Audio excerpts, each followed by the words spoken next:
My dog has like a million and one toys, and I was so annoyed with him laying all over the living room. So I was looking for a very stylish way to keep him nice and tidy. So I came across this 100% cotton woven basket, if you will, and I absolutely love it. As you can see, it is oversized. There are two different sizes. This one here is 108 liters, and the smaller one is 75 liters. Like, look at all those little toys, like, hello.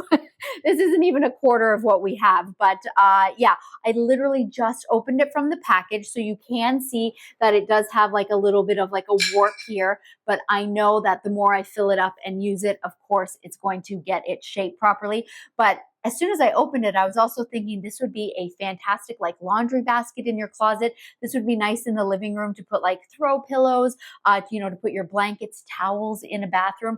Honestly, it just has so many different purposes. They do have different colors. They're calling this one like the gradient yellow because it just, I guess, fades into a bit of this yellow here. But they do have like a black, a gray.